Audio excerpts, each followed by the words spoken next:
bertemu semula. Pengujudan struktur organisasi koperasi yang baik adalah salah satu faktor yang menyumbang kepada memperkasakan integriti dalam pentadbiran dan pengurusan koperasi. Ini kerana struktur organisasi dapat menerangkan dengan jelas perkara-perkara seperti berikut. Pertama, susunan dan saling kaitan antara komponen-komponen dalam pentadbiran dan pengurusan koperasi yang terdiri daripada anggota-anggota melalui kuasanya dalam mesyuarat agung, anggota lembaga koperasi, jawatan kuasa audit dalaman koperasi dan tenaga pengurusan yang terdiri daripada kaki tangan koperasi. Kedua, struktur organisasi juga dapat menentukan pembahagian aktiviti kerja yang diwujudkan dalam koperasi dan menunjukkan bagaimana fungsi bagi setiap aktiviti yang berlainan dihubungkan. Sebagai contoh, koperasi mungkin mewujudkan unit pentadbiran, unit perniagaan, unit akaun dan keuangan, unit pinjaman dan sebagainya bagi melecenkan operasi harian koperasi.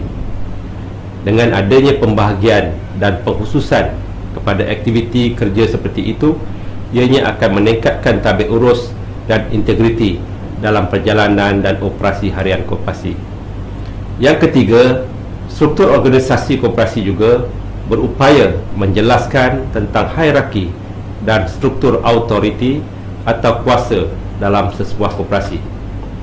Yang keempat, struktur organisasi dapat menunjukkan pembahagian tugas dan tanggungjawab di antara anggota lembaga koperasi dan kaki tangan koperasi yang perlu dipatuhi bagi memastikan perjalanan dan perniagaan koperasi dapat dijalankan secara teratur, cekap dan berintegriti.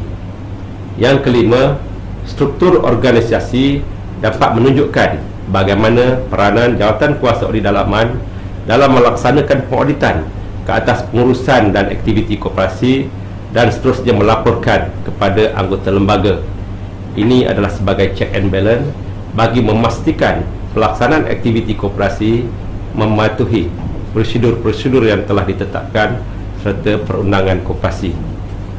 Sehubungan dengan itu, setiap koperasi hendaklah menyediakan carta organisasi kerana ianya dapat memberi gambaran yang jelas tentang struktur organisasi koperasi. Melalui carta organisasi, anggota lembaga dan kaki tangan koperasi dapat melihat rantaian arahan yang menjelaskan arah aliran kuasa dalam membuat keputusan dalam koperasi. Seterusnya, bagi membina nilai integriti yang tinggi, struktur organisasi koperasi sepatutnya melaksanakan pemisahan tugas antara anggota lembaga dan kaki tangan koperasi, iaitu pertama, anggota lembaga koperasi hendaklah bertindak sebagai penggerak untuk merancang pelaksanaan aktiviti dan perniagaan koperasi bersandarkan kepada dasar-dasar yang telah diputuskan di dalam mesyuarat agung koperasi. Yang kedua, tenaga pengurusan pula, iaitu kaki tangan koperasi, hendaklah bertindak melaksanakan operasi harian dan perniagaan koperasi sebagaimana yang telah diputuskan oleh anggota lembaga.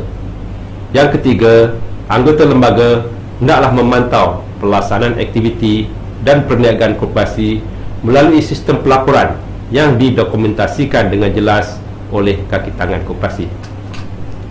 Selain daripada faktor-faktor yang telah diterangkan sebelum ini, pematuhan kepada undang-undang adalah juga merupakan elemen penting dalam menentukan wujudnya integriti dalam pentadbiran dan pengurusan di sesebuah koperasi. Sehubungan dengan itu, anggota lembaga, jawatan kuasa audit dalaman, ketua pegawai eksekutif dan kaki tangan koperasi hendaklah berupaya memahami dengan baik undang-undang koperasi supaya hal ehwal, urusan dan aktiviti koperasi dapat dilaksanakan dalam batasan perundangan yang dibenarkan.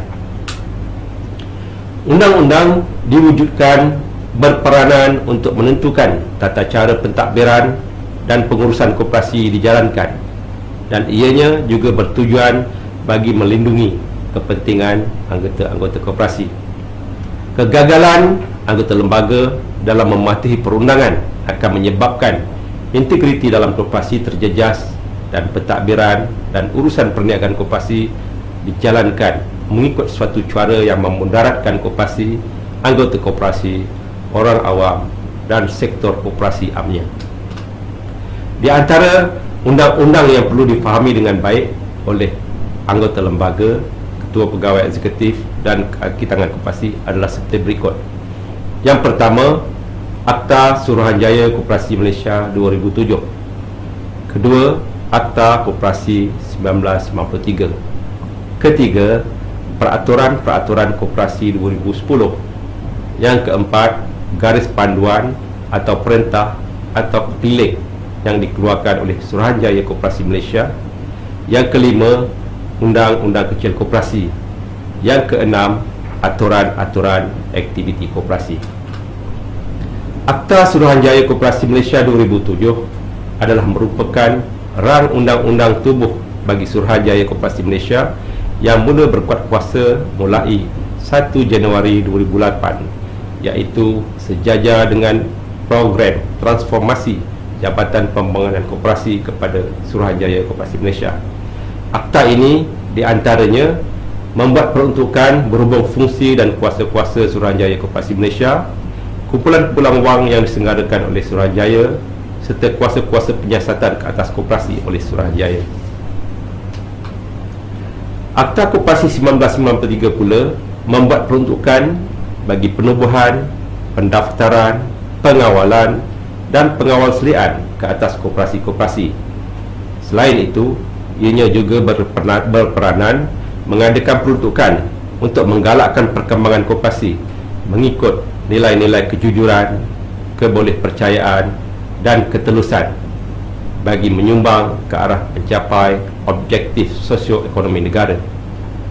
Akta ini yang mengandungi 96 peruntukan menjadi undang-undang yang mengatur dan mengawal selia perjalanan koperasi bagi memastikan pembangunan koperasi tidak terjejas dan kepentingan anggota-anggota dapat dilindungi. Kes-kes kesalahan di bawah Akta Koperasi 1993 boleh dikenakan hukuman maksimum denda RM5 juta atau 5 tahun penjara atau kedua-duanya sekali berdasarkan kes-kes pemeriksaan dan siasatan oleh Suruhanjaya Koperasi Malaysia bagi tahun 2010 dan 2011. Di antara tindakan-tindakan yang telah diambil berikutan salah laku atau kes-kes tidak berintegriti yang dilaksanakan oleh anggota lembaga atau pegawai-pegawai koperasi antaranya adalah seperti berikut: memberhentikan aktiviti koperasi sebanyak 14 koperasi, menggantung anggota lembaga 37 kes iaitu 8 koperasi, memecat anggota lembaga 3 kes melibatkan 7 koperasi, membubarkan lembaga koperasi 2 koperasi, membekukan akaun bank koperasi 5 koperasi, mengambil alih kawalan koperasi 4 koperasi, kompaun 31 kes dan pendakwaan 8 koperasi.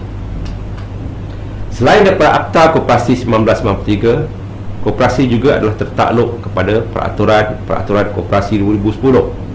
Peraturan koperasi ini adalah merupakan undang-undang subsidiary kepada Akta Koperasi 1993. Peraturan koperasi ini adalah diperlukan untuk menghuraikan dengan lebih terperinci peruntukan yang terdapat di dalam Akta Koperasi 1993. Kuasa untuk membuat peraturan adalah terletak di tangan Suruhanjaya Koperasi Malaysia dengan kelulusan menteri. Suruhanjaya boleh membuat segala peraturan yang perlu bagi maksud melaksanakan atau memberikan kuat kuasa kepada prinsip-prinsip koperasi dan peruntukan-peruntukan di dalam Akta Koperasi 1993. SKM boleh mengeluarkan garis panduan sebagaimana diperuntukkan di bawah Seksyen 86B Akta Koperasi 1993. Tujuan garis panduan dikeluarkan ialah untuk meningkatkan tadbir urus, integriti, kecekapan dan daya saingan koperasi. Selain daripada itu, ianya juga sebagai inisiatif atau langkah-langkah yang diambil oleh Suruhanjaya Koperasi Malaysia untuk memelihara kepentingan anggota-anggota koperasi dan memelihara keyakinan masyarakat kepada gerakan koperasi. Kegagalan koperasi mematuhi garis panduan ataupun perintah-perintah yang dikeluarkan oleh Suruhanjaya Koperasi Malaysia adalah satu kesalahan di bawah Seksyen 91 Akta Koperasi 1993. Undang-undang kecil adalah perlembagaan koperasi yang diluluskan oleh Mesyuarat Agung Koperasi dan didaftarkan oleh Suruhanjaya Koperasi Malaysia. Undang-undang kecil menentukan aktiviti yang boleh dijalankan oleh koperasi, menetapkan hal-hal keanggotaan, menetapkan bilangan anggota lembaga koperasi, menetapkan urusan mesyuarat lembaga, kuasa-kuasa anggota lembaga dan tata cara pengurusan akaun dan keuangan koperasi. Undang-undang kecil hendaklah setelah didaftarkan mengikat koperasi itu dan anggota-anggotanya. Undang-undang kecil koperasi perlu dipatuhi oleh anggota lembaga dan pengurusan koperasi, dan kegagalan berbuat demikian adalah suatu kesalahan di bawah Akta Koperasi 1993. Selain daripada itu, koperasi boleh menyediakan aturan-aturan aktiviti dengan kelulusan Mesyuarat Agung Koperasi. Ini bertujuan memastikan aktiviti koperasi dapat dilaksanakan secara teratur, telus dan mematuhi undang-undang. Dengan adanya aturan-aturan aktiviti koperasi, budi bicara lembaga dalam mengurus dan melaksanakan aktiviti koperasi akan dapat dikurangkan, dan ini seterusnya dapat meningkatkan integriti dalam koperasi. Bertemu semula selepas ini.